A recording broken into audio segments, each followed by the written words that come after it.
Bill, I know you didn't get a job this time around, but just listen. Just take the year off, go out to Vegas, maybe hang out with Tom a little bit. Oh, remember that place that Bob was talking to you about, the green room? Just go there and, yeah, I gotta go. Hey, everybody, welcome back to Big Mike Sports. The one and only. Yeah, I'm back! Yeah, it's Big Mike here with you. We're going to go over a little Lions offseason stuff because, as we know, the offseason is one of my favorite times of the year. So let's see what we can do, cook it with Brad, see if maybe we can get some picks right. And, it's entirely possible that we're incredibly wrong on a lot of these picks here, but, it's fun just to mess around. Now, first of all, what I would do immediately is restructure Tracy Walker's contract. Now, he signed that new contract a couple years ago, back when he was basically the best defensive player on the team. And right now he's got a cap hit of $12.8 million. Let's go ahead and cut that down, restructure the deal, give him maybe a $5 million base, and turn the rest into a signing bonus. Just something that's a little bit more commensurate with his current value to the team as the third or fourth safety. Reserve guy who can definitely come in when he's needed, when there are injuries like he did. About week 5, week 6, he looked really nice coming in for CJ, who we'll get to in a little bit. But yeah, he's a good rotation guy, good backup to step up when he needs to at this point. But no reason to be paying him almost $13 million a year, a little bit more than Frank Ragnow makes, and basically the third highest paid player on the team besides Taylor Decker and Jared Goff. So we appreciate Tracy Walker, but yeah, definitely knock him down a tad and restructure that deal to clear up a little bit of money so that we can actually add some playmakers to this defense that we are in. I wouldn't say, in the secondary, we're in pretty desperate need of some playmakers. But yeah, anyway, moving on to some of the free agent guys that we have coming up here. Now, some of these guys, they're good guys, but unless they take a major pay cut, I wouldn't see them coming back. Guys like Romeo Okwara, Charles Harris, guys who are kind of aging a little bit at that edge position, who are decent when they're healthy, especially Okwara when he came back at the end of last season, 2022. He had a few sacks in there when he came back off of that injury.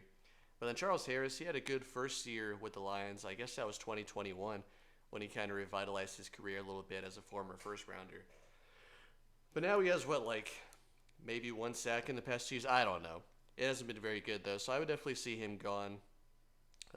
These guys like this in this column, if they, like I said, if they take a major pay cut and they take maybe $2 million a year, just a really minor contract, just to be able to keep them around, I could see that happening. But definitely not getting their quote unquote market value. Romeo Okwara was making $12 million a year last year, or something like that, because I think he was one of the guys that got re-signed during the Quintricia days. Yeah, we'll leave those in the past. Yeah, Romeo and Charles, you can come back on the team for $150, and maybe we'll cut you at the end of training camp. Who knows? But yeah, and then the most controversial player on the entire Lions roster. Take a wild guess. Yes, it is in fact CD Deuce, CJ Gardner-Johnson. Now this guy, talked a lot of smack over the course of the season, and as we all know, infamously was waving goodbye to 49ers fans when the score was 21-7. I don't even think it was halftime yet. But yeah, anyway, this guy talks a lot and doesn't necessarily back it up on the field in the eyes of many fans. Now, he's all right, I think anyway. He makes some tackles when he played. He played in 3 games last year. Had that interception against Tampa in the playoffs, but yeah, he would definitely need to dial it back a little bit if he wants to come back. I mean, we haven't seen a full season from him. His last season with the Eagles, he of course led the league in interceptions, but Eagles fans were not necessarily too sad to see him go because his attitude and just the way he is. I mean, he's a fiery guy, don't get me wrong. Every team needs a guy like that, but as Dan Campbell famously said, no personal fouls. And first quarter, CJGJ goes straight for Debo's shoulder. So yeah, he could be back. I don't know. I could see it either way. He has pretty big connections with Aaron Glenn, of course, dating back to their days with the Saints, and just the rest of the organization in general. because there's that one Saints staff that a lot of these guys came from. So yeah, I don't know. I mean, if he wants to take that's the thing too. When he came back, he said he didn't want to play in a rotation. Blah blah blah blah blah. He's here to start. Blah blah blah. I don't know if that was just him trying to get himself back into the game or something, just being that fiery guy, or what that was. But yeah, if he's fine with the role and the pay, like I'm not breaking the bank to re-sign this guy, especially since he has injury concerns and stuff like that. But yeah, I don't know. I don't know about that one. We'll have to see. And Emmanuel Mosley gone. I'm sorry. I mean, I wanted to believe in him when he was coming back from that injury, because when he played with the Niners, he was pretty good. But of course, like 2 or 3 snaps into his return with the Jaguars, against the Jaguars in that game, he tears his other ACL. So yeah, I don't see it happening again, unfortunately. Hal Vaitai, yeah, so long. Another guy who's injured a lot. We sure heard a lot about this guy, but he just never really played the past couple seasons. We were talking about ever since the beginning of last year, where we were like, this offensive line's really good. Once we finally see them all healthy, it's going to be something else. Then Vaitai was that one missing piece who was just never healthy. So, I mean, decent run blocker. Pretty big guy, pretty big mauler, can move some guys, but yeah, really another really bad signing by the Patricia gang. I can't wait until all those players are finally gone from this roster. But of course, there are still some good holdovers from back then. Ragnow, greatest Bob Quinn draft pick in history, and Taylor Decker. Pretty solid guys right there. The beginnings of this offensive line was definitely laid in that Patricia era, so you got to give them at least a little credit there, right? Then Zonovan Knight, Bam Knight, waiver wire guy from the Jets, who was the emergency third-string running back, got some carries in some games, but then he got hurt himself.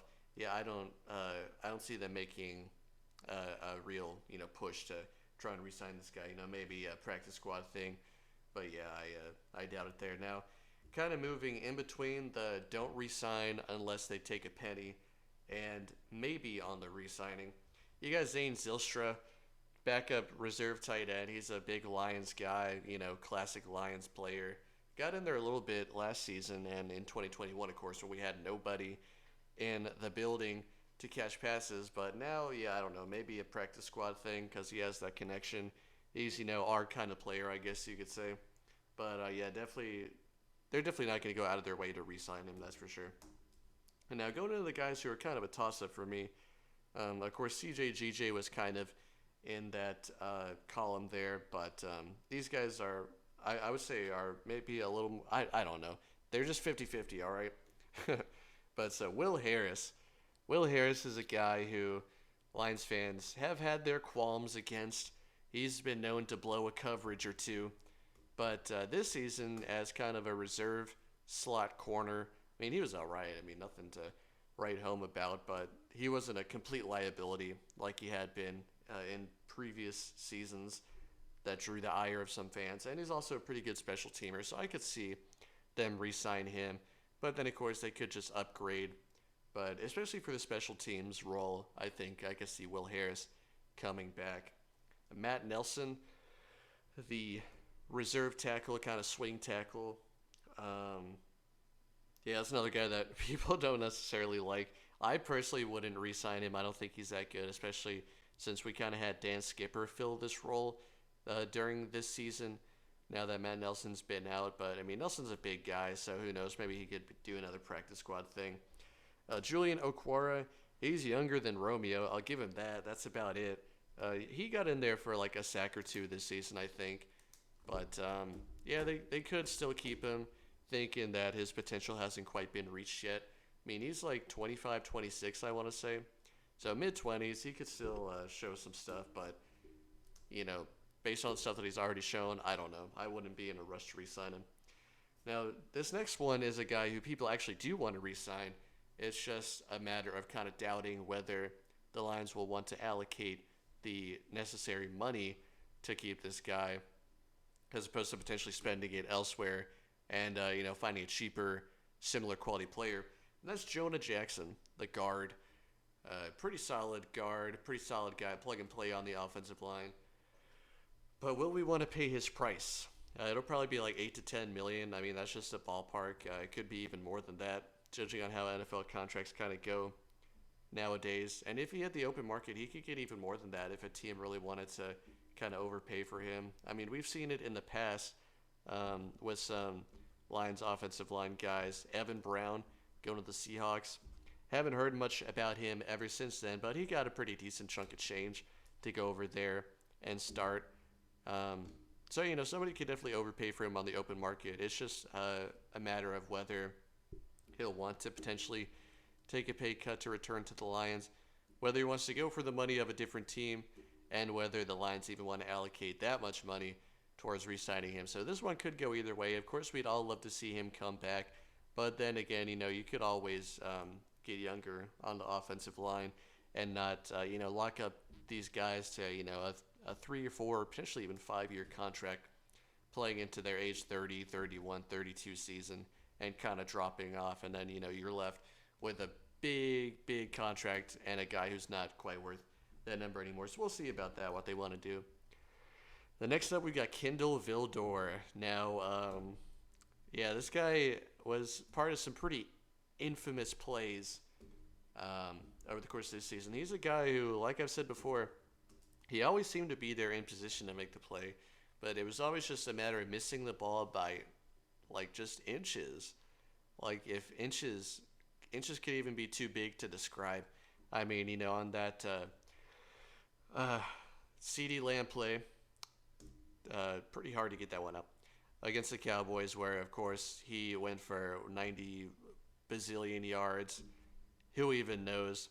But, yeah, he was right there and just barely missed it. Stumbled a little bit, and that was it in that one-on-one coverage. And then, of course, we all know that 49ers game, he was on the wrong end of the Ayuk catch, where the ball bounces off of his face mask and goes straight into the hands of Ayuk somehow.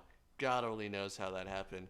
God was a 49ers fan that night. But anyway, Vildor's always in position to make the plays, but there's just something about it. I don't know what it is. He could be cursed.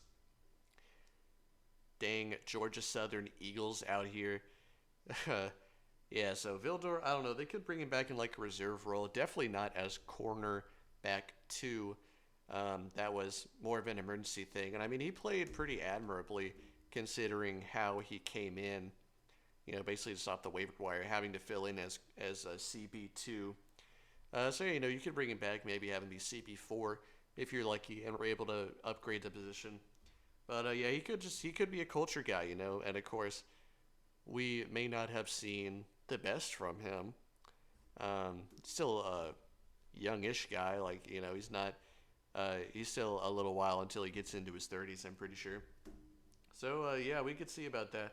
Then Jerry Jacobs, God, what? All right, so what is it about these Lions corners who have a really good, I guess you could say, breakout season, and then the next season when they're actually expected to return that kind of production, they just kind of fall off a cliff. Now, this case with Jerry Jacobs was not quite as extreme as our guy Amani Oruwariye, who really fell off in 2022, and yeah, that was the end of that. Jerry Jacobs, he played relatively well.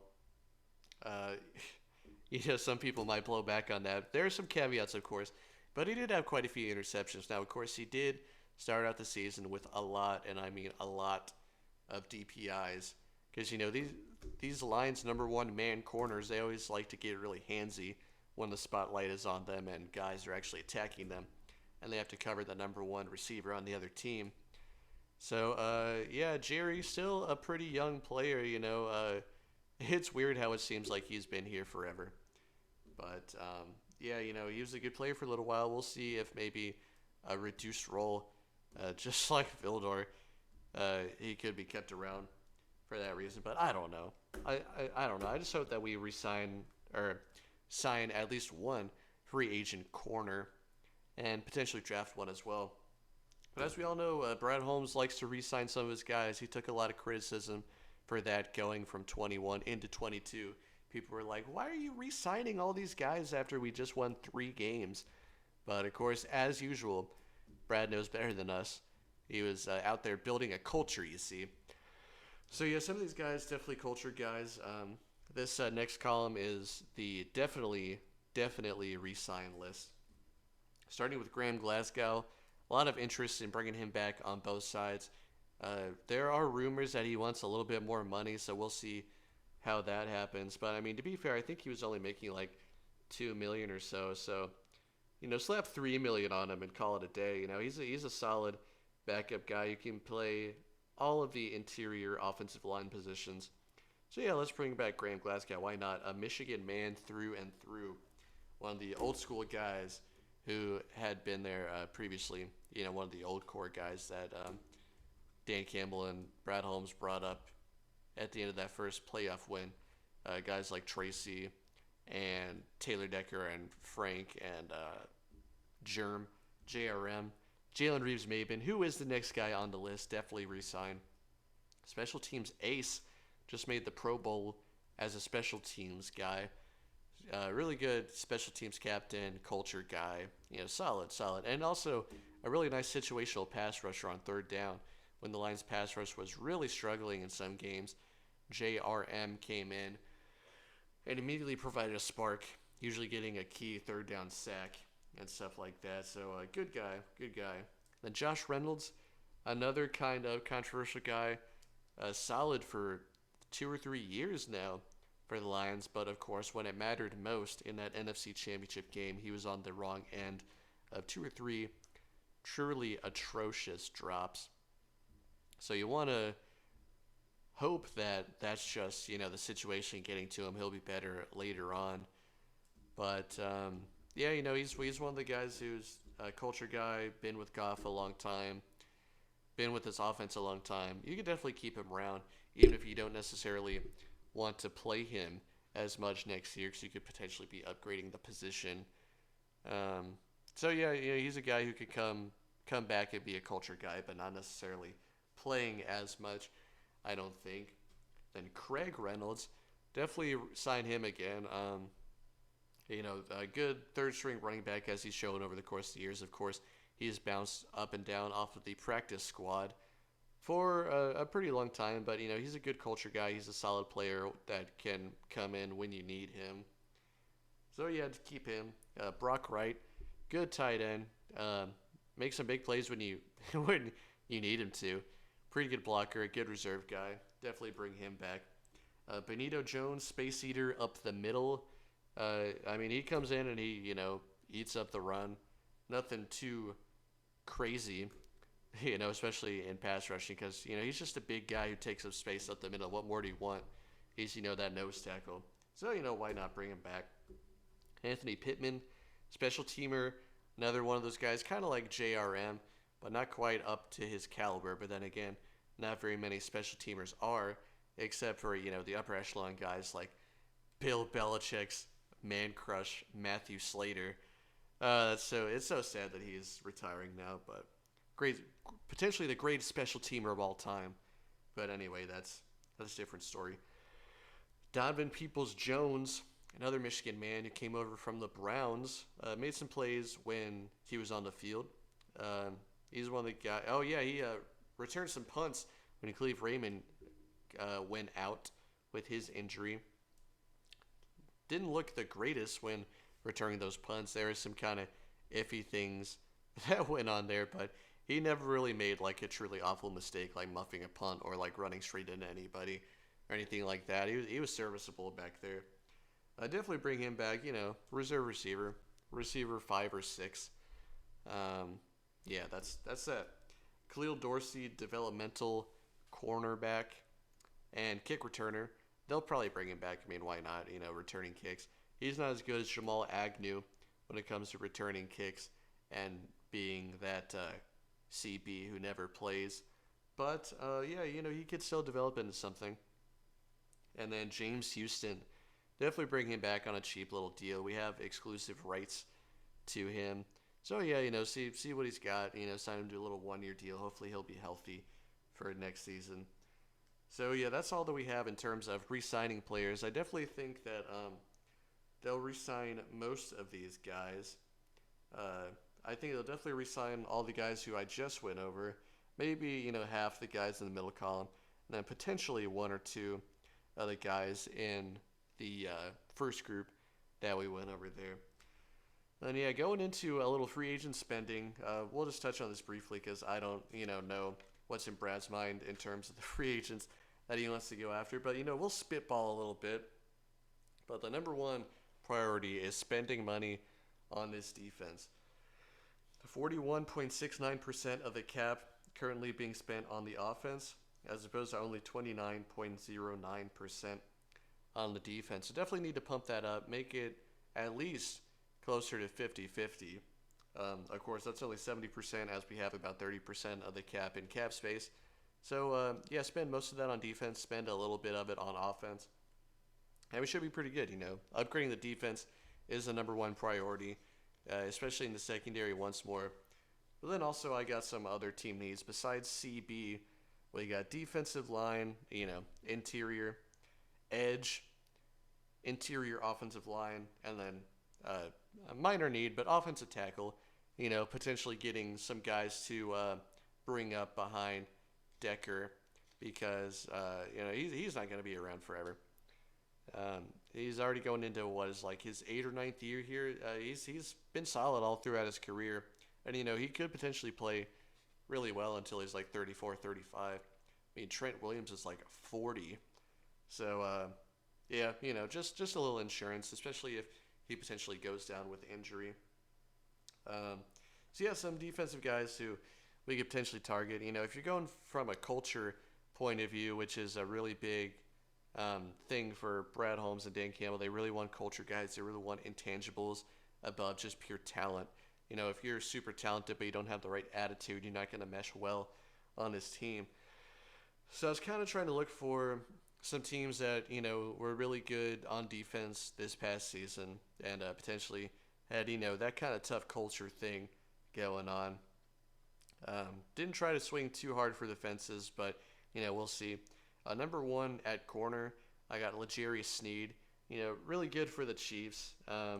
A guy who is a pretty versatile player. You can set him out there and he'll do his thing and do it pretty well. So yeah, if he ends up not re-signing with the Chiefs or they don't tag him or anything like that, it could be a nice little signing. $15 million a year maybe.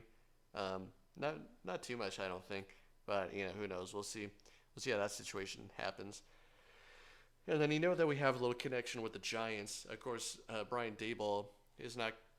Is he still coaching there? I honestly can't remember on that one. But we like the Giants. We have some inter-squad practices with them during training camp and stuff because Campbell and Dave have a really good relationship there. So safety Xavier McKinney for the Giants. If he doesn't end up re-signing with them and he hits the free market, this is a nice young tough player, that jack of all trades kind of safety spot that we really like.